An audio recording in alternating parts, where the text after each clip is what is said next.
Welcome to the 2020 Presidential Town Hall featuring presidential candidate Bobby Skinner and vice presidential candidate Justin Penick. We're live at 8. Just kidding. Welcome to freaking Talking Giants. It's a Washington preview. We can't call them the R words anymore. Not allowed to say that, especially when you're trying to run for president. Like you said, I'm your host and presidential candidate, Bobby Skinner, here with my co-host, Justin Penick. We'll cut that out. If you're not watching this live, you're like, what are these guys doing? Anyways, Washington, man, we got a fun interview with Fred Smoot. We're going to have our fantasy draft and game picks with Danny King later going on. Justin, man, how you feeling? Bobby Skinner, my name is vice presidential candidate Justin Penick, and I'm looking at your nice face with your hair that is growing long, and on your head, you have a Bobby Skinner, Justin Penick, moving America downfield sticker 2020 on your forehead. If you're in the podcast crowd and you're not watching what we're doing. Well, Bobby Skinner, we really screwed up by doing this before because we should have made our campaign slogan "Make It Happen 2020" because that has really caught on. Missed opportunity. That'll be our second commercial that we air. Bobby Skinner, I'm a progressive candidate that has, and I'll show you my track record. I have been calling the Washington R words, the Washington Football Club, pretty much since I took over as Talking Giants co-host. And despite public backlash from within our Talking Giants DMs, I have continued to have that progressive stance. So that's why partially you should vote for us. Or if you don't like that, screw you. Well, I was the opposite. I always said the R words. I made a point of it. That's how. See, we're yin and yang. Anyways, that's right. That's why. Let's talk about the actual game. Someone's listening to this for the first time. Like, do they talk about the game? Yes, we do. We're just feeling goofy right now. We're new boot goofing. Washington, man. Justin, I actually want to talk about our defense first. Usually we talk about our offense. If Dwayne Haskins was starting for this Washington team, honestly, my hot take would be a shutout. Because I think what their offense is Terry McLaurin. And we have a shutdown corner who shuts down your number one cornerback or your number one wide receiver. He's done it to every single number one. And now they have a clear-cut number one on this Washington team and Terry McLaurin. I mean, number two is Dontrell Inman. Isaiah, what's the other guy? I can't even – Isaiah Wright. I mean, Logan Thomas. I thought he was having a good year. He's catching less than 50% of his snaps. The running backs none of them are averaging 4 yards per carry. This should be a dominant game for our defense. This should be 13 points at the most by our defense in this game. The offensive line is horrible. Yeah, it was already bad, and they're banged up. Sheriff's gone. What's the other guy's name? Hoschler or whatever? Mm-hmm.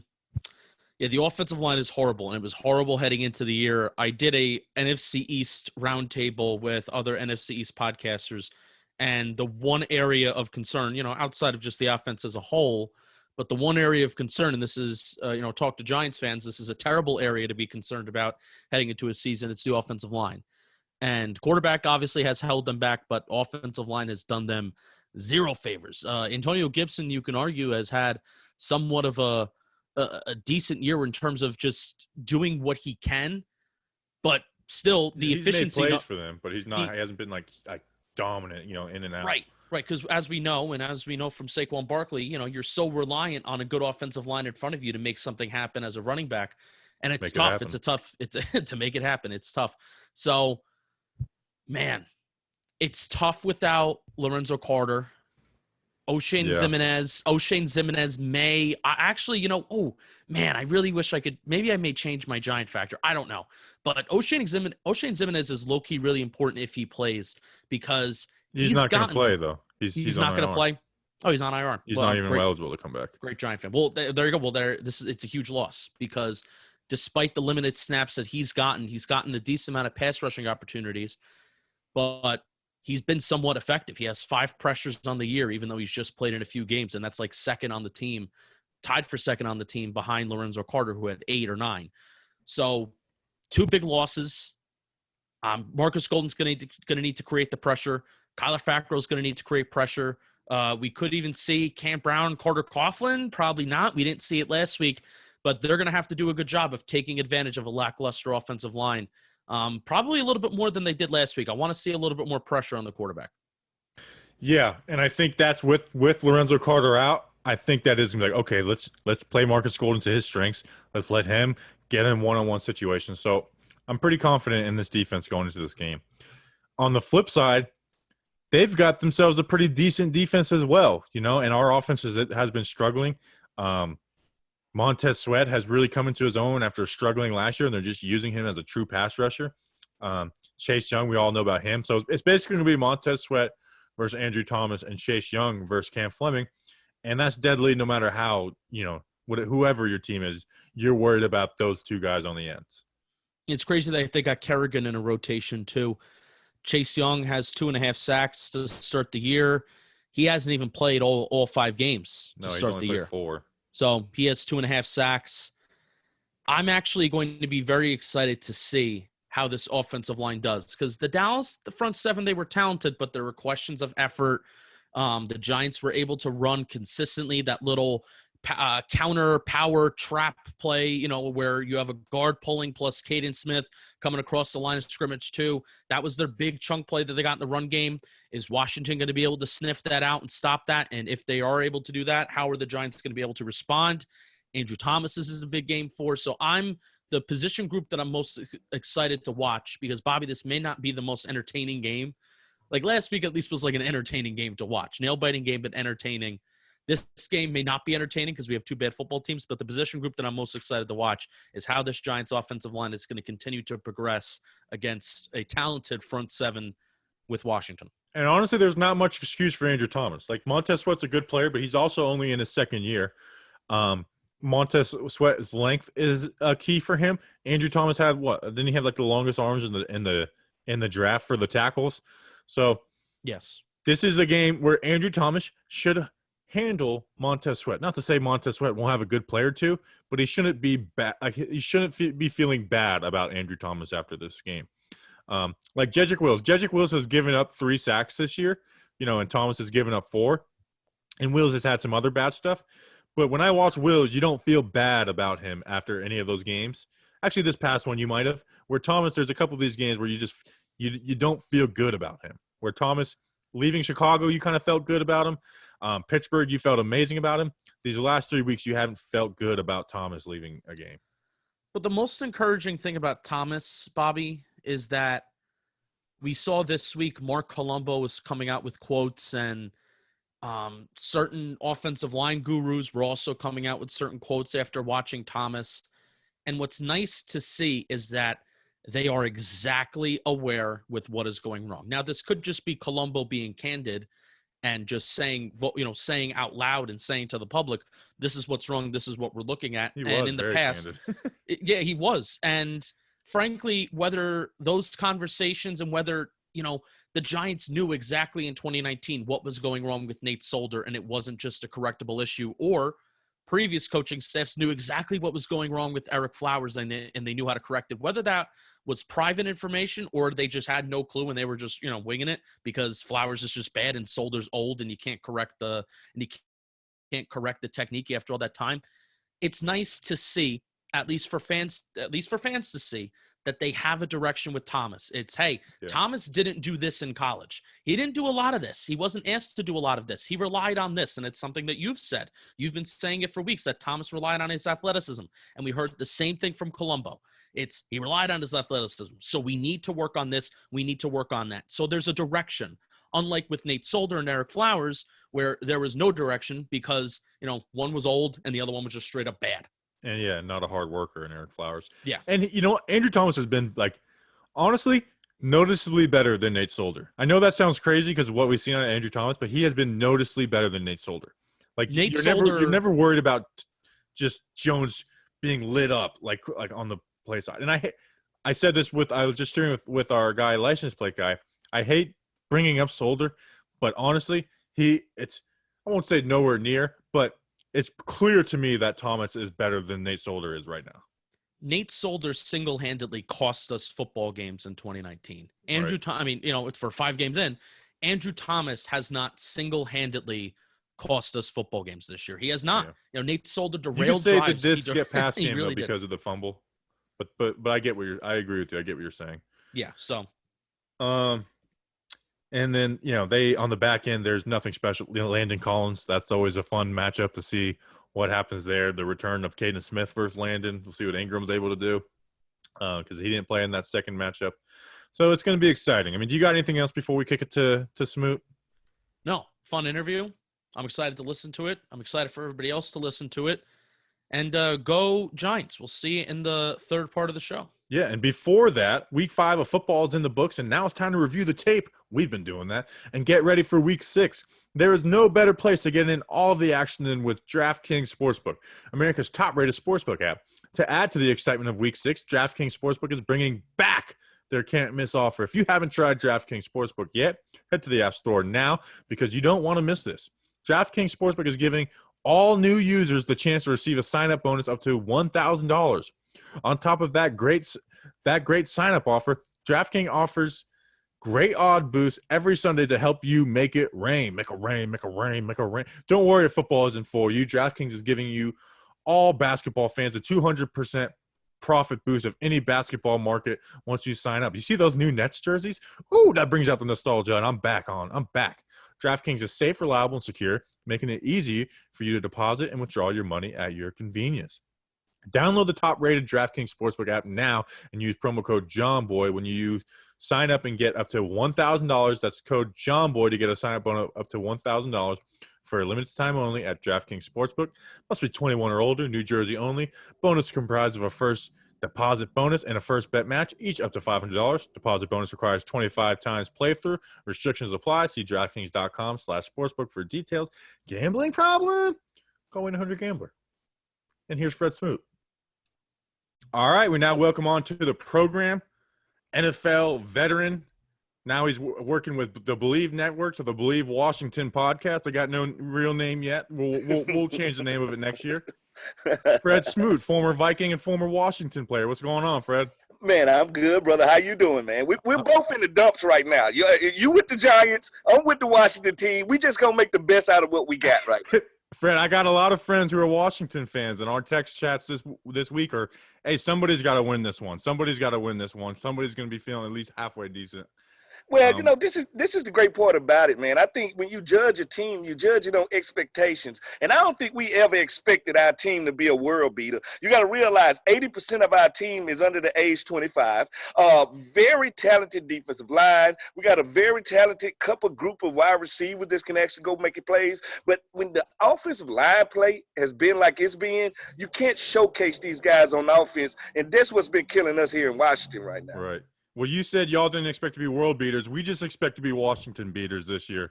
So we'll see how it goes. You mentioned go for it. I don't think y'all gonna beat us, because when I look at the roster, I'm looking at two offenses that can't score. I think we're the 30th and the 31st ranked offenses. I'm just being serious. I look at us and I give us the edge on special teams. I think Tressway and Hopkins, we get the edge on that. And when I look at defense, even though if I give us the edge and that's a wash, I still think we're a step better than where y'all at right now, because actually for the first time in a long time, we are the better coach team. When I look at Ron Rivera, I look at the coaching staff with Jake Del Rio, we are the better coach team. And I'm going to have to get it. That's worth 3 points. I give us the victory. Okay, so one, I think Patrick Graham on the defense, he's a genius. Now, I'll give you, Jason Garrett, he drops us down like 10 notches. But speaking of coaches, Joe Judge. Yeah. Now, you're a Mississippi State guy. He was there for you last year. Did you ever, cross his path in the hallways? Yeah, of course I crossed paths with him, most definitely. Now, it was the Joe Judge that I was dealing with then. This is a new Joe Judge, all right? This is the head coach Joe Judge. This is a guy that's trying to make everybody understand his vision. So I don't know what they're dealing with. Now, I've heard things out of there, and I've heard he's came in kind of, how should I say, Belichickian, without the resume, and I think that maybe rub people the wrong way, and that's why I say I have to give us the edge, because right now, when it comes to head coaches, we are being ran the right way. I love Ron Rivera. I actually, when the Giants got rid of Shermer, Ron, it was already pretty much a done deal, but Rivera was at the top of my list. Sucks what he's going through, but anyways, let's get in to the guys on the field, and we'll start with the offense. We'll talk about Allen in a second. Now, the Giants, where they have been good, is Patrick Graham, I think the guy's a genius, the stuff he does. He plays to his strengths. He takes chances. Mm-hmm. And part of that has been James Bradberry, who I liked a lot as a free agent signing out of Carolina. Mm-hmm. He's exceeded our expectations. I mean, he shut down Amari Cooper, shut down Allen Robinson. Yep. Now, you guys have Terry McLaurin. I think he's an awesome player. I think because he's with Washington, I think he hasn't got the shine that he deserves. But outside of that, what is there anything this wide receiver crew with Kyle Allen's going to that would be scary for a Giants defense? Well, the thing about it is we've been waiting on one Antonio Gandy Golden. He shows all the glimpses at practice. Big guy, big frame. I think the reason he hasn't played a lot is because he's having problem knowing what to check when the defense moves and how to attack zone coverage. That usually keeps wide receivers, especially young wide receivers, on the bench. But he has all the talent in the world. We have a group here. Like I said, the offensive line hasn't gave us a chance to showcase this group. And you brought up Bradberry. He's one of those guys, how I feel like my career was, where you put the work in, but you never get the love. And you never get that super Pro Bowl love, but the rest of the league respects the hell out of you. And that's what you get when you get a guy like Bradberry. But I can promise you this. The one thing I've watched over Terry McLaurin the last 2 years, I've watched him go head-to-head with top-notch cornerbacks, and I've watched the top-notch cornerbacks lose time and time again, even when he hasn't had the best quarterback. And all I'm saying, he's one of those guys coming in and out of cuts, literally getting deep, short to deep. Get the ball to me now. Let me get some yak. He can do it all, and he's not a diva. I don't believe I'm not saying this. We have a glorified number one that's not a diva. That's why I think his future is so bright. Well, we'll see how if he becomes a diva in a couple of years. You know how careers start. They start humble and then they turn to divas if they make a couple Pro Bowls. Listen to me. I can promise you he will not transform into the Credible Hulk. He's going to be Bruce Banner his entire life. That's who he was. The first day we interviewed him, 30 minutes after he got interviewed, I got to do the first interview with the kid. And the first thing came out of his mouth is, I can't wait to get my team respect by playing special teams and showing them all the things I could do. And I talked to this kid and I said, you know what? I have never did an interview with a senior leaving high school that talks like this guy talks. And he's grown in a way that most people are not. He's mature. Right. And like you said with Bradberry, man, we said it on our show earlier this week, man. It sucks for 0-5 because if this team was even, 2-3, teams would be talking about how he's one of the top corners of the league, looking out, shut down out like Allen Robinson, great production every game without even good QB play. James Bradberry shut him down. Amari Cooper, who is, one of the top guys, he shut him down. So now talking about the guy who's getting the ball there, Washington obviously moved on from Haskins, which we could talk to in a second. But what is Allen? Because we're familiar with Haskins at this point as Giants fans. What does Allen do that Haskins wasn't doing? Well, the one thing Cal knows is this playbook. He had the advantage of being in this offense last year, and for like a 5-6 game run last year, they was one of the most dominant offensives in the league. Like, they got things done. And one thing I think Haskins wasn't doing, I don't think they think he was getting any better in the offense. And they understood, I think the offensive line was down. They understood we haven't got the running game going, but it was certain things I think they was asking of Haskins that he wasn't going to do that Kyle Allen is already programmed to do, because he know what Scott Turner envisions the offense. He understands how to get the ball to the running backs. He understands how to get the ball to the tight end. Then when you turn to Dwayne Haskins, he played at Ohio State, had 4 first-rounders at wide receiver. McLaurin. Never throwing to the tight ends, never throwing to the running backs. So there's some he has to learn how to do in the NFL, because let's be honest, a tight end will keep you hired as a quarterback. Yeah, for sure. Now you could be honest with us. He's not actually sick, right? They're making something up out there, right? I don't know if he's sick. The only thing I think hurt is his feeling. That's what I think hurt. Like, I think it's, you know what? And like I said, I have to ask myself, do I think he got a fair shake at it? If I told you a quarterback had 3 head coaches in less than a year and a half, if I told you a quarterback never had a substantial offensive line, never had a safety valve at tight end, never had a running game, do you think in 12 games he got a fair shake to show what he can do in this league? And if I compare his numbers to one Josh Allen's, who's gotten better every year and now is a cornerstone for Buffalo, his stats are better than Josh Allen's was after 12 games. Yeah, I talked about it last week. I'm not a big fan of Haskins, but I will say he has gotten no shot. What I feel bad for is, obviously Bruce Allen Snyder drafted him, but everything said that Gruden didn't want him. And like I said, I'm not the biggest fan of his, but that sucks to get drafted to a coach that doesn't want you, and then they bring in another staff who, he had his best game kind of against Baltimore, and then they moved on. It seemed like they were moving on from him no matter what he did in that Baltimore game, unless it was a win. Well, at first I thought they was playing what I call coach Jedi mind tricks with him. I thought, sometime a coach will bench you just to see how you respond to it, especially when you're young, to see do you start to work harder or do you pout. And I thought that's what it was about. And I don't know if he went in pouting. I know his agent said something the next day, but I don't know if it rubbed him the same way. But I think, I heard rumblings of study habits wasn't there. They couldn't further the playbook because certain things he wouldn't do. Personally, I don't know. But at the end of the day, when I look back on it, I'm pretty much going to say I didn't think he, as a player, got a fair shot, especially if he ends up somewhere like Pittsburgh, sitting behind Big Ben, and end up being a perennial Pro Bowler.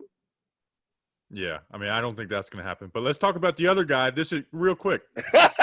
You shot that down quick. Hey, you can't tell me this. You can't tell me if he got with a family like the Rooney family. Once they bring you in, they bring him in. And when I see him come out, I compared him to a hybrid between a Ben Roethlisberger and a Jameis Winston type player. That's who he is, a big kid that can make all the throws, not going to just really run away from anybody, but can move around in the pocket and be hard to sack. You can't tell me you put him there with their receiving group and that offensive line that he couldn't become a special player. I think he's inaccurate paired with, like you said, it seemed like everything that comes out about it, obviously I'm not in there, so I can't say for sure because I don't know the person. But it seems like everybody who's been around him says like work ethic, lazy, bad attitude, and there's QBs, being successful all over the league. And it just seems like every time, I've never heard a good press about Dwayne Haskins. I don't know if that's from the outside looking in or what. Yeah, I wouldn't go take it that far because I think he worked real hard this offseason. Did the work habits carry over to the end season? I don't, like I said, personally, I don't know. But I know this. When you the stepchild, it's a chance you can get kicked out the house. And this coaching staff was not married to him. And, they was kind of grading everybody beside their draft class on a hidden scale. Right. Yeah, I agree. He didn't get a fair shot. And like you said, Pittsburgh, I think that, actually would be a cool spot for him to see it. Let him, no expectations. Let him sit behind Big Ben. It seems like him or Darnold, it seems like one of those guys ends up in Pittsburgh, behind Big Ben. Now, I want to talk about don't cancel. I finna say, don't cancel your guy out, Jones. He ain't safe either. He ain't safe. It depends on where we pick, though, because you know how the Giants are. They give guys a chance. And did you ever play against Jason Garrett's offenses, man? I'm starting to realize why every number one wide receiver couldn't stand him when they left Dallas. Yes. I played when he was just offensive coordinator in Dallas before he got the head gig. So yeah, I played against him. And the one thing about it I can say is he's a pass happy guy that actually understands running the ball. He just can't stay disciplined to it. I don't think he trusts because Jones had the turnover problems last year, and I think, and this is me. I go through the games 5-6 times all 20. I overanalyze this stuff, but I really think they focus more on, hey, we don't want you doing this, instead of being like, hey, this is what you do well, do it and take chances. And they've turned them into, in a sense, a low risk or a high risk, low reward offense where it's a lot of I counted it up when there was 2 15+ yard routes, and that doesn't mean because they're going deep, you got to throw deep. It opens the check down. That's when he was his best. But when everything's short, it's one read. Defenses are jumping on it, like you said, paired with no wide receivers and O-line, it's a struggle. Well, the one thing we know about life, you can spoon feed a baby, but you can't spoon feed a grown man. Yeah, exactly. And therefore, somebody's going to be uncomfortable in that equation. And right now, it looks like it's Daniel Jones. And you got to realize, Daniel Jones also is a stepchild. They did not draft him. They're not married to him. So they're looking for every reason to kick him out the club. Yeah, and I think, like you said, if they are trying to, think about moving on from, we'll see what happens. It's too early to say. But like you said, let's see what he has in. Don't if you're thinking about moving on from him, there's no need to baby him. Do everything you possibly can with the kid. Now let's talk about your defense. Yeah. Chase Young is obviously a beast. We don't need to talk about that. Now Montez Sweat, it looked like last year he kind of had some rookie struggles.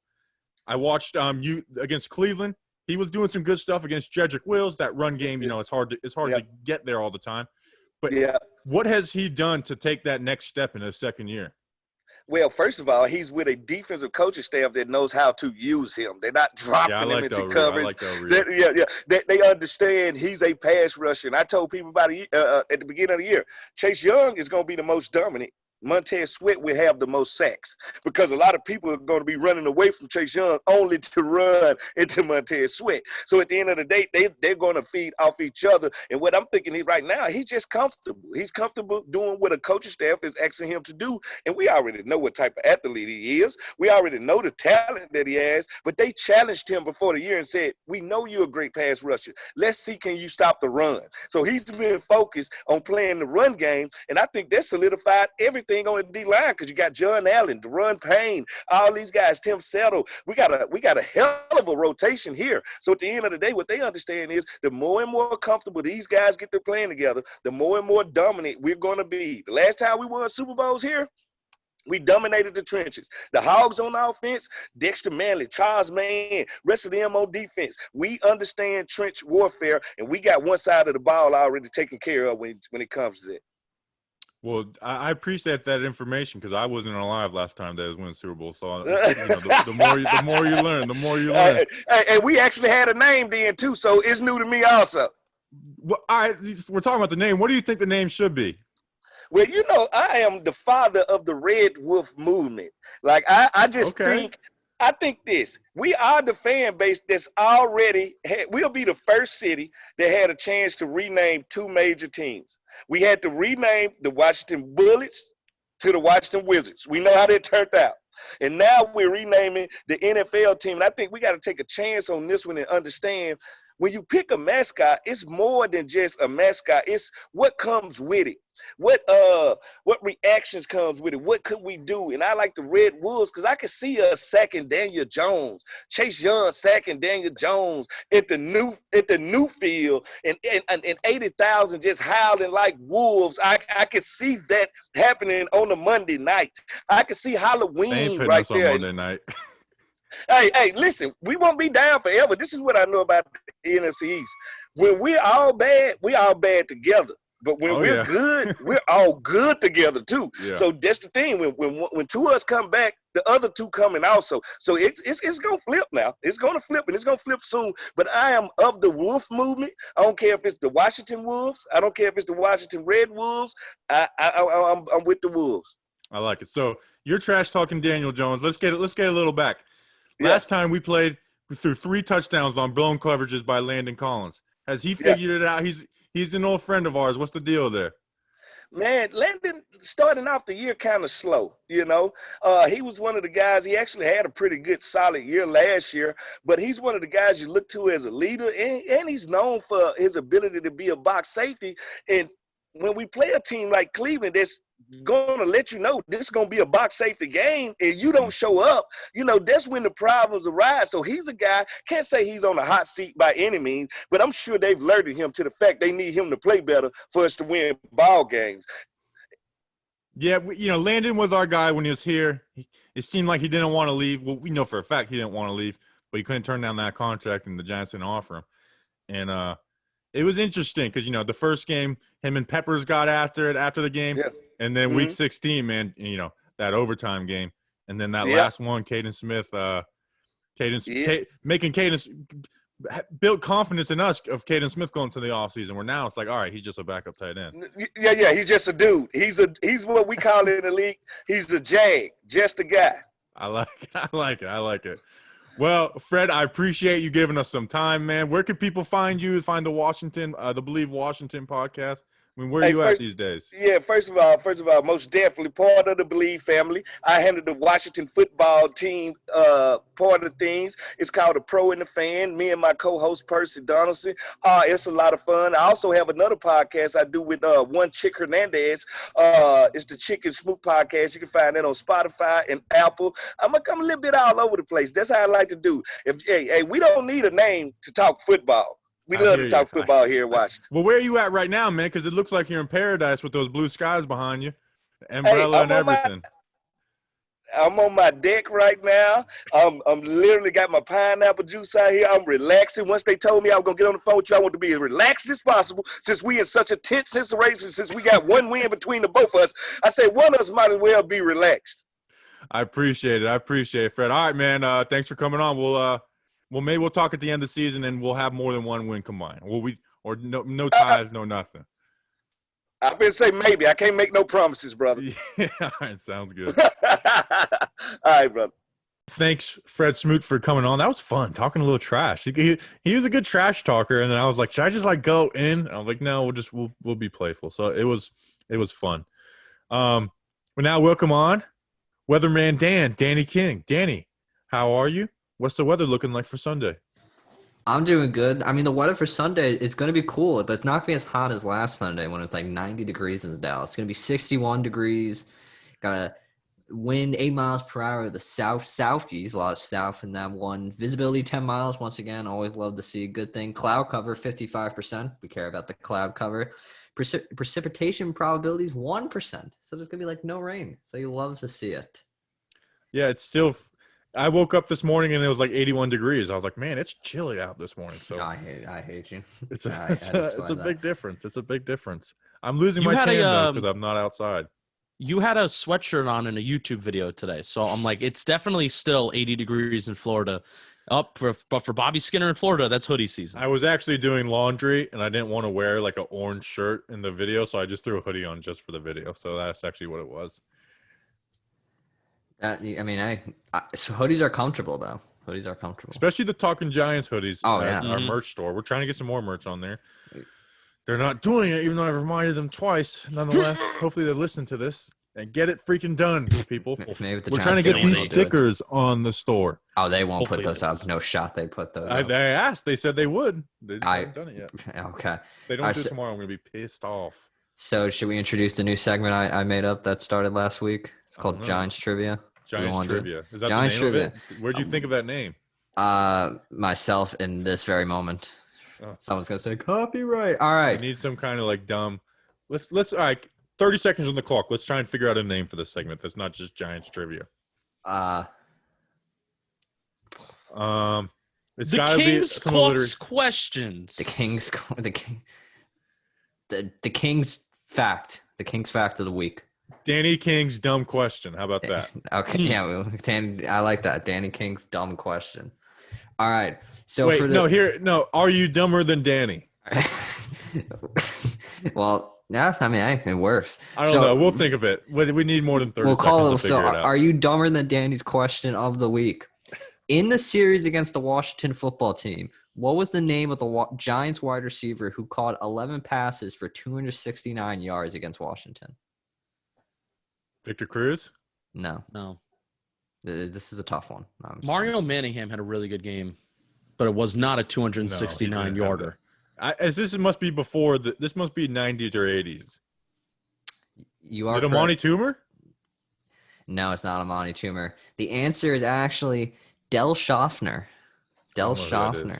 He played for this happened back on October 28th, 1962. Gee, we had to go way back. But I was looking at the wide receiving yard because I went and saw Odell had 400-yard games against Washington. So I was like, all right, who had the most? And then turned out it was Del Schaffner. I was worried because sometimes we're all pretty young, so I don't know questions, and then we'll have some of our Marty. He's 69 years old. He'd be like, oh, you don't know this guy. He was the number 2 wide receiver, and they'd shame us. So I'm glad we didn't know. Well, someone in the chat said Ramses Barden. I don't think he even had that many yards in his entire career. Yeah, but we learned something new. Del Schaffner. Do you even know he was a wide receiver? Now we all know. I Del's really Freeze, want to that's a nice bring ice cream place. really want to bring Del Schaffner back to. I hope he's alive, but if he is deceased, I really want to bring him back to life and We'll have him put on him the on this show. football field. Yeah, we'll interview Let's him. just We'll find see. it out right now. Is Del Schaffner alive? Oh, he's dead. Wait, he died on March 11th. That's my birthday. That's not cool. Yeah, Del Schaffner died this year. How old was he? He was born in 1934. Kind of looks a little bit like me. Yeah. Dang, he really did just die. He was a first-round pick. This episode's dedicated to Del Schaffner. This episode is so brought much, to you Del. by Del Schaffner. We miss you so much. All right, fantasy draft. If this is your first time listening, to kind of feature some of the matchups in this game, we do a 4-round fantasy draft of only players in this game. So it's Giants players and Washington players. I'll be picking first this week. It's a rotating schedule. And I'm also in last place. I have had the worst score every week by a big margin. I had 25.6 points last week. I have 109 points on the season. Justin, you won last week barely with 48 points. You're at 176 points. And then Danny is still in the lead, almost doubling my score 5 weeks into the season with 207 points total. So Danny's still – I was trash-talking Danny at the beginning of this. Like, do you even know how to play this? And he's literally about to lap me in the standings. So, I mean, this is the week if you're going to, like, make at least some form of a move. This is the week because God knows who's going to really – yeah, I always get the make worst weeks. Chicago and Washington where there's no clear cut. I should have – next year I'm going to, like, plan out the schedule to try and win. All right, so I have the first pick. I'm going boom or bust. Terry McLaurin might be the best skill player in this game. That being said, he's going up against James Bradberry. I'm going Darius Slayton. I'm going Darius Slayton to have a big game. He's the only guy to catch a touchdown in this past game in this season for the Giants. It's been brutal, but I think Daniel Jones will have a big game. I'm hoping he does at least. I'm going Darius Slayton with my first pick. I don't hate the pick. I mean, honestly, I would have went Darius Slayton as well because, like, if you think about it, who does Washington have? Kendall Fuller. That's it. So, Yeah. I mean, Darius and Jimmy pretty Moreland. much, yeah, Jimmy Moreland. So, I think Giants wide receivers are honestly a safe bet this week. See, I feel like Shepard would feast if he was here, if I'm being honest. Yeah, He's not. if Shepard was here, I would pick Shepard first. I really would. He usually has really good games against Washington. Yeah, yeah. If Odell was here, you got to pick Odell. Like, he always dominated Washington. Had to bring up Odell. Danny, he's not. It's been a year and a half. Let's cut the No, Odell talk. no, I'm not moving on now. I'm sticking with it till the day I die. No. No. All right. So my first pick is Devonta Freeman. Darrell Henderson Jr. had 23 fantasy points last week. Devonta Freeman came out, had a decent game by Giants running back standards for these past 2 years. So give me Devonta Freeman. I believe he's going to hopefully continue having a decent game. And I think the Giants, once again, I feel like this could be one of their coming out parties to at least have a win. If they don't win, that's sad. Yeah, I think the Giants will get the ball rolling a little bit in the run game. I actually had Freeman second on my big board, so I agree with that pick. Justin? Yeah, I had Freeman as well. So I have 2 picks coming up. It was we snake it. Now you have to go McLaurin. I 100% believe in the James Bradberry juju that he's got going on right now. I'm 100% behind it. In regular fantasy, because Terry McLaurin is kind of like your wide receiver one in regular fantasy lineups. But if you don't have a guy like Terry McLaurin, I'm benching that guy that he's going up against, that Bradbury's going up against, because it's real. The Bradbury effect is real. He's probably the second best corner in the National Football League right now, and it's a shame because this team is 0-5 that we're not talking about it. It's crazy. That's so crazy how good he is. Yeah. And then who am I going to come back on? Antonio Gibson. I don't like it. I just don't trust anybody on this Giants offense besides Darius Slayton and Devonta Freeman. So Antonio Gibson, he's been decent in terms of providing some sort of value, but the offensive line is pretty bad. Hopefully he can give me some catches or a touchdown. Yeah, it's a safe pick. He's going to get carries. He's going to get targets. So safe pick. I just don't agree with the Terry McLaurin pick because James Bradbury locked down Amari Cooper last week. Seriously, I don't think Justin hit it, but I mean, I don't know. Like, I agree, man. if you're a number one wide receiver going against Bradbury, it's tough. But also, look at the matchup too. Yeah. All right. So like who else is you gonna pick? Yeah, honestly, yeah. All right. So with my next pick, I'm gonna do it. I'm taking Evan Ingram. Taking Evan Ingram. I went and looked at what he's done against Washington. He had like 13.5 points, 10.7, 9, and then 4. I feel like Evan Ingram, this could be a game he goes out there, has a halfway decent game against these Washington linebackers. Maybe they do another one of those end-around plays and works. I think Evan Ingram is a safe pick here. And also, I'm just saying out there, I'm not sure if you guys remember, but it just popped on my timeline. Do you guys watch the Giants mic'd up last year when Evan Ingram was run blocking against Ryan Kerrigan? And then Ryan Kerrigan said, his run blocking has improved. Yeah, that popped up in my feed again this year. And I was like, man, what's Evan Ingram's run blocking grade this year? He's the worst in the league, according to the PFF. But that's besides the point. Give me Evan Ingram. Yeah, I get it. I'm going Giants wide receivers this week. I think they're going to have a game. I do. I think the Giants are going to put up points. So I'm going Golden Tate with my second pick. They got to try – as much as we've been trashing Jason Garrett, he's not an actual moron. You got to think that he starts changing something. He even added a little bit more in this Dallas game. And don't hit me with the excuse that the preseason, the stuff that he's adding is not complex. And in fact, it's almost a little easier. But so I think Golden Tate, you kind of due to have a game. And with Shepard out, I'm going Tate. And then back around, man, I'm hedging my bets on the Giants. And I'm going to go Gallman. Gallman has actually – I have been a Gallman trasher. He, when he has the opportunity, has done a little bit all right. Maybe he gets a touchdown. I don't know. I'm going Gallman when I swing around. And like I said in the beginning of the show, I just don't think Washington's going to do anything on offense. Yeah, that was going to be my game plan going into this, is take New York Giants players as much as I can. And I'm going to do that again. And this one's bold. This one really is a bold choice. But I am going to take Austin Mack. I'm going to take the new guy, Austin Mack. Clearly, they saw something in him to bring him up to the main roster full time and get rid of Radley. Granted, Radley has done nothing besides a major pass interference call, which was debatable. We all know that. It was at the pick play in Dallas. So give me Austin Mack to maybe go out there and have a surprise. 'Cause Washington was when Corey Coleman truly made his name for the Giants. He made some incredible catches and some good plays that made Giants fans, I feel really believe Corey Coleman can be the guy. So I think Austin Mack can go out there and do the same thing. Yeah. I think Justin has some takes on Austin Mack later in the show. So, Justin, your last 2 picks. This is rough. This is really, really rough. It's a rough week. I almost want to pick Dion Lewis, but we didn't talk about this Monday or Wednesday, Bobby, about that one particular play where, I guess we did briefly. Dion Lewis maybe should have sat in the flat instead of running towards the defender. He was both sides of that. He should have done that, but also he was trying to get within Jones's vision because he was tackled when Jones started scrambling.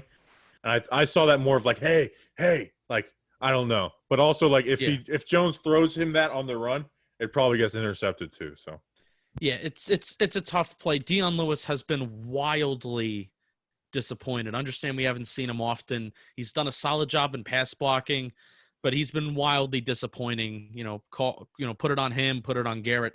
So I can't go with him. I'm gonna go with what seems to be wide receiver number 2 for the Washington Football Club is Dontrell Inman.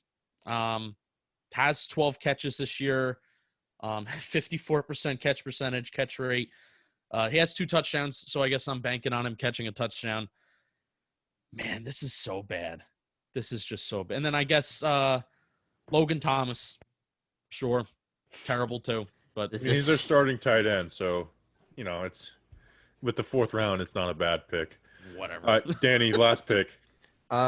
Yeah, wow, this is really bad. I was tempted to make a Cody Latimer joke, Cody Latimer, but he's not on the team because he got arrested. But so that's a great joke by me. My next He's pick, a shooter. He is a shooter. What's the guy's name? Isaiah Wright. He had 1 point last week. So, but maybe he can improve a little this week. This is so bad of a week. 2 terrible teams. By the way, Logan Thomas is a perfect example of when you watch your team, you only see highlights of other teams. I thought Logan Thomas was having a good year because I saw I watched a little bit of one Washington game. He was targeted a bunch. See him score a touchdown. I thought Logan Thomas was having a good year, and then you go watch him and see his stats, and it's like, oh no, he's actually horrible. It's just kind of an example of like, hey, when you focus in on your team, you only see the good things from other teams, or like the very worst. So, all right, so I'm finishing it off. Mr. Brownstone, he made me pick Caden Smith, who only had 1.5 points last week, but it was also the right pick because Damian Ratley had 0 points, and now he's gone. He's gone. I kind of think CJ Board is going to be the guy over Austin Mack this week. Austin Mack will get reps, but I do think CJ Board will be above him. That being said, J.D. McKissic gets carries and catches for this Washington team. So if I'm going to take one Washington player, I'm going to go McKissic and just hope if they get one touchdown, it's McKissic. So I'm going McKissic. McKissic from Kissimmee. Do you guys know what Kissimmee is? No. It's a place in our little bit east of Orlando. McKissimmee. Oh. Kissimmee. They call it Kissimmee. But it's really Kissimmee. Who do we think wins this week? Honest question. Who do we think wins? Can we have Giants? We have that's No. show. I mean the fantasy game, because literally I feel like we were just guessing completely randomly. This is the week Bobby would win. It's like randomly those players have the best game 95 points this game. All right. Giant factors. I get the first pick this week. I really struggled of who to go for this week, and I talked about him probably a little more than I wanted to in the beginning portion of this show, but it's Andrew Thomas. I should have saved this for this portion, but I said it before. Montez Sweat's a good player. He's getting production, but guess what? He's young. He's only his second year. He's from the SEC too. He has long arms. That helps him out. But guess what? You have long arms too, Andrew Thomas. That's one of the reasons you were, set apart. You have the athleticism to go with a guy like Montez Sweat. So you have the length and athleticism. That's what Montez Sweat uses the best. Have a dominant game, Andrew Thomas. Not an okay game. Not some bad plays, but it got better as the game went along. Be dominant against Montez Sweat and let the other people focus on Chase Young. Let the other guys focus on Chase Young. And you just one-on-one dominate Montez Sweat. I am going with my guy. I still believe. I still have faith in you, my young man. I'm going Andrew Thomas as my Week 5 Giant factor. I'm just confused why people are all of a sudden giving up on Andrew Thomas after do we forget he's a rookie? I feel like people do forget that at times. It's fandom, and part of it is, although Mekhi Becton hasn't played the last 2.5 weeks, he was really good when he did play. And then Wills has been good. Wills has been better than Thomas, but also Wills has given up sacks. He's had some holding penalties. He's had some I literally break down all these guys every week. Yeah. So it's a little bit of that too, where it's we had the first pick and the other two guys have been outperforming Thomas. So, yeah. I get it. I think if you ask me right now, I think Becton will be better than Andrew Thomas. And I know it's early, but what we're seeing from Becton, if he can stay healthy, I think he's going to be a beast. But Andrew Thomas has more fantasy points. If I would have drafted Andrew Thomas last week in the fantasy draft, I would have had more points than Caden Smith. How about that? Hey, I mean, that's wild. That's absolutely wild. All right, so bad job on Mr. Brownstone. Bad job on absolutely Mr. bad job. Left Bobby down right there. All right, so for my fantasy pick, Giants factor, I'm gonna go Daniel Jones. Look, Daniel Jones hasn't had a great year so far. We all know that. The turnovers continue to be an issue, and then last week he had the opportunity to go down the field, win the game. He unfortunately couldn't do that, and that's the big thing that the fans are holding over him now. This is a get-right game. It's the Washington football team. They are not good. We're not saying we're better, but we should be able to beat them, I feel. Daniel Jones, don't have a turnover. Let's have a turnover-free game. Let's do that. Let's go for 3 touchdowns against the Washington football team and just have a game. Ball out. Have one of those graphics the NFL put up, have a day Daniel Jones with your jersey and the stats. I believe in Daniel Jones still. We all got our questions, but I still believe, as of right now, he can be the guy to lead this team. So give me Daniel Jones. Justin? I'm throwing a little bit of a curveball. Last-minute curveball. We went 2 offensive players for Giant factors. I got to switch it up a little bit. Talked early in the show how this Washington offensive line is pretty bad. Pretty darn bad. But there have been 2 guys that have pretty much disappeared from the defense these last 2 weeks in terms of putting up pass rushing numbers. Those 2 guys are Leonard Williams and Dexter Lawrence. Now, everybody knows my love for Leonard Williams. But this week, you know who I want to see show up? I want Dexter Lawrence to show up. I want him getting sacks. I want him getting QB hits. I want him generating pressure from the interior because Dalvin Tomlinson, he's been taking some of his reps. Dalvin Tomlinson has had a pretty awesome week these last 2 weeks in terms of his production. He got a sack last week. Did he have the sack the week before? No, he did not, but he did have a couple pressures and he had a couple knockdowns. So good for Dalvin Tomlinson. But I want Dexter Lawrence to take the reins back as the number 2 interior defensive lineman. Go out there and have a day. I like it. That's actually a good one because I was thinking of a defensive one. I was like, kind of expect everyone on defense to win their individual battles. Dexter Lawrence is a good one, though. I like that. And I like if the he's passion dominant, it changes. It changes the game. So I agree. That's a good pick, Justin Penick. All right, quick picks. What we're at 20 minutes now, so we'll try and go quick through this.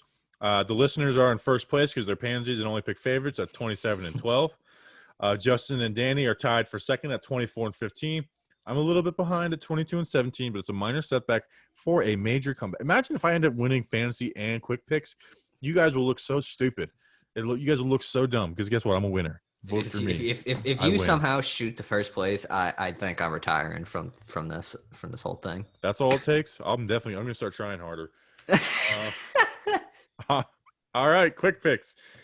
First game, this game may not happen, although I think it will. Falcons, first game without Dan Quinn at the Minnesota Vikings. Justin, who are you going with? We picked the Texans last week as the first game after the firing of the coach and GM. Let's play for each other. We're all we got. Well, play for Coach Romeo Crennel. So I'm going to go with Falcons. Damn it. Yeah. I thought that was going to be my take of listen, the Vikings, I would pick them any other week, but guess what? Everyone wins their first game with their interim head coach, so I'm going Falcons as well. Listeners went Vikings. Danny, are you going with the listeners? I will not be going with the listeners. I will be going with the Atlanta Falcons. However, you did say every team wins their first game with the new interim head coach. The Giants didn't in 2017. I'm just saying. The Eagles did when they fired Chip Kelly with Pat Shurmur. How about that? Oh yeah, they worked out well for them. Didn't work out well for us. All right. We got Bears at Panthers. The Bears are 4-1. The Panthers, I don't even know their record, honestly, but they've been surprising some teams. I'm going to go Bears. I'm a Chicago guy. I like the Bears. I've always been a fan of them. I'm going Bears. The listeners are going Bears. Justin, I know you're going to go Panthers just because you're a snarky douche. I know you're going Panthers. No. I do want the Panthers to win. But the Bears, they're coming off of a little bit of a longer week since they played Thursday night last week. They've had some time to prepare. I mean, the talent is just – I think it's too much. I think it's too much for the Panthers to handle. I think the Bears are going to do just enough, maybe squeak out 24 points, and that'll be just enough to get it done. So give me da Bears. Make it happen. Danny, who do you got? I guess I'll be the snarky douchebag. Give me the Carolina Panthers, the Sir Purr mascot – Robbie Anderson, Teddy Bridgewater. Give me the boys. Sir Purr. All right, next we got AFC North Football, baby. This game, I'm looking forward to this game. We're not going to get to watch it probably. Browns at the Steelers. The listeners went Steelers. I'm going to go Steelers as well, too. I believe in the Steelers. I think the Steelers are going to dial up something for that Browns offense. I think they are going to make the Browns offense look like the Browns offense did week 1 against the Ravens. Even though the Steelers haven't been blowing it up on D, I think they're going to have a really nice game plan for Cleveland. And it's the first game since the Myles Garrett stuff, so it's personal. I'm going with the Steelers. Danny, who do you got? I will be taking the Cleveland Browns. Give me them to will this be an upset? I think it'll be an upset. Give me the Cleveland Browns. I'm pretty sure the Steelers are favorited. Yeah, they're undefeated, so give me the Browns. Justin? I'm going with the Browns, too. This is going to be a fun game of chess. This is going to be a fun game of checkers. This ain't just chess. Between a couple smart football teams that are doing a lot of things right to start the year. I think the Browns are going to be looking at what the Philadelphia Eagles did last week in terms of making their lackluster wide receivers make some plays down the field. And they're going to be looking at that saying, anything you can do, I can do better. So give me the Cleveland Browns and Kevin Stefanski. Empire Sports Media way right there. Anything you can do, I can do better. Oh boy. You hear that, Alex Wilson? Oh, Danny, you just dropping. All right, screw it. Who cares? We're savages. All right, next game we got Broncos at Patriots. Danny, this was both of our upset picks last week. I got postponed. We're staying with the Broncos, right? I know Cam Newton's back, but so is Drew Lock. Yeah, I mean we can't leave it now. Give me the Denver Broncos, baby. Justin? I'm going Pats because that just makes sense especially if Cam Newton's back. And no, Drew Lock's gonna be back. Let's go, baby. It's an upset pick. Upset city. All right, next game. The Battle of the Bays, Sunday Night Football. Packers at – actually, this isn't Sunday Night Football, but Packers at Bucks. Should be. I'm really tempted to take the Bucks. I really am.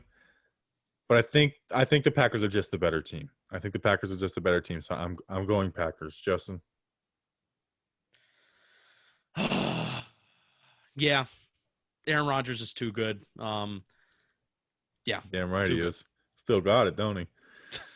All right. We need to have a discussion about this one day because just because somebody is playing better this year doesn't mean that they were not playing average in years past. Like that, just because Aaron Rodgers having a good 2020 doesn't mean that, it makes his 2019 and 2018, 2017 better. But it does mean Kirk Cousins always sucked. All right, Danny, who do you got? You guys should start like a show called Talk to Football. That'd be a smart show to debate that on. My pick is the Packers. Tom Brady couldn't even count the downs in their last game, so give me the Packers. Okay. All right, so everyone's going Packers. Rams at Niners. The Niners are down and out. That being said, I think Kyle Shanahan's going to have something for him. I think they're I kind of thought the Niners would have not as good of a year, but I'm going Niners, man. I Bleav that they're going to pull something out against this Rams team. Danny? I won my last week's fantasy game in our Talking Giants League against Justin, while Jimmy Garoppolo only dropped me like a fifth of a point. So give me the Rams, though. The 49ers just seem defeated currently. Justin? I definitely checked my lineup, so it's crazy how you beat me. Give me the Rams. I did a little bit of digging this week on quarterback performances, and I'm pretty sure one of the best quarterback performances, the best quarterback performance that the Giants have allowed this year was to Nick Mullins, in terms of like being accurate. But I still don't Bleav in and since then the 49er quarterbacks, they've been reeling. So give me the Rams. I like it. All right. Chiefs at Bills, both coming off of losses. The listeners went Chiefs. Justin, who do you got in this one? I'm going Bills. This is going to be an upset pick. I think the Patriots and the Raiders have started to develop a tendency of how to game plan against the Chiefs. Now, I hate betting against Andy Reid in terms of, Andy Reid's going to figure out a way to, use Patrick Mahomes, whether it's in the pocket or just, game plan a little bit differently. Not doing the same thing for 3 weeks in a row and losing and not having good football. So, but I'm still taking the Bills. I think they're a smart team. And Le'Veon Bell is now a Chief. And the fact that they went out and they signed Le'Veon Bell's a Chief? Just bugs me. You didn't know that? I totally missed that. When did that happen? Was it when I was live streaming? I think it was, when you were live streaming. And Twitter was down, so no one knew. That's crazy. I didn't Moves know that. like that usually don't work. I mean, they have Clyde Edwards-Helaire, so I'm really missing the move. Now they got Le'Veon Bell. I'm going Bills too, but because of their offense, I think their offense is going to give the Chiefs some trouble. So I'm going Bills. I thought this was going to be my upset pick. Danny, who do you got? I've been circling the wagons. I can't circle them this week. Give me the Chiefs. All right. Monday Night Football. We got Cardinals at Cowboys. The listeners went Cardinals. I know Dak's done. I know the Cowboys have been extremely underwhelming, and everyone loves the Cardinals. But I think the Cowboys are just a more talented team. And I think people forget how good Andy Dalton was. And I don't mean that to pump up Andy Dalton, but this is the best weapons Andy Dalton has probably ever had. You know what I'm saying? Those Cincinnati teams were good, but this three-headed monster at wide receiver, Ezekiel Elliott, and Chandler Jones out for the Cardinals, so you're not really worrying about those rookie tackles as much. I'm going to Cowboys. I think Andy Dalton's going to have like a 3-4 touchdown game here. Yeah, I agree with that. Yeah, I'm taking the Dallas Cowboys as well, even though I Bleav in the Cardinals. Kyler Murray, I feel like they're gonna do this game for Dak. They did it last week, but I mean Dallas for at least a week saved their season, so give me the Cowboys. Justin? I was going to go Cowboys, but now you two losers. Come on, like we're playing for first and second place in the division this weekend. We need everybody to lose. But Are I'm we horrible really? at picking things if you haven't noticed, so Give me the Arizona Cardinals. Kyler Murray has not been great. I feel like Cardinals have been a little underwhelming after a week one beatdown people of the jumped defending on them NFC. so quickly. And I was like, Yeah. it's like, actually watch Kyler Murray. Like, his running is amazing, but his passing is very underwhelming. I mean, I think at the time, everybody thought very highly of the San Francisco 49ers, and then you've seen how they've dwindled down since their beatdown of the Giants. Yeah.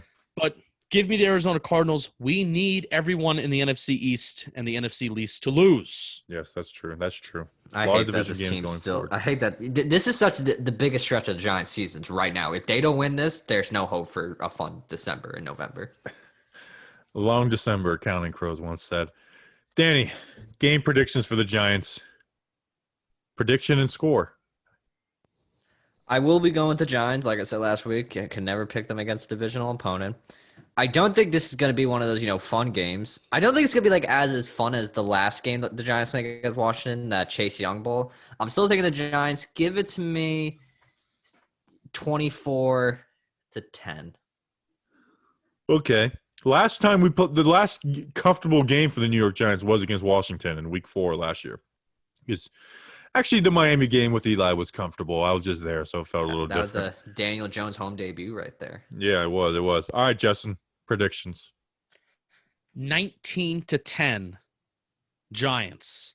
I like They it. were I like it. We're going to kick a crap ton of field goals. We're going to score a touchdown, and it's going to be 10, 13, 16, 19. And we're going to get upset because we didn't score touchdowns, and it's going to be nasty, but we're going to win. I hate this team. I really do. I have so many friends in my life that are Washington fans. My own brother is a fan because of Joe Gibbs, because he liked NASCAR. That's how he's a fan of this team. I'm so pissed off that we don't get to play Dwayne Haskins' bum ass. I really am. What a loser, Dwayne Haskins, pretending to be sick. Fred Smoot said it himself. The guy is a pansy and a loser. Imagine him dodging this. And people were saying, trash talking about Dwayne Haskins all offseason. They didn't even give him they didn't even give him a third of the season. The guy's a loser. Kyle Allen's also a loser, though. He's a loser. Not as much as Haskins, but he is a loser. And I'm a winner. Giants 77, Redskins 0. Giants win big. Daniel Jones, big day. Defense, shutout. Giants win, baby. Let's get it. Let's go Big Blue. How about that? You like that?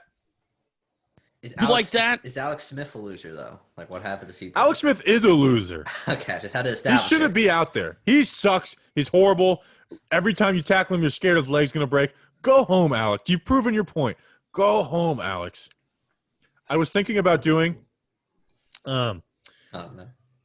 because we've been doing the good morning tweet, every Sunday at 8:00 in the morning. And obviously because of the name change and just in general, you can't do a video of a Native American being shot. People will get offended by that. I would understandably so. That one's understandable.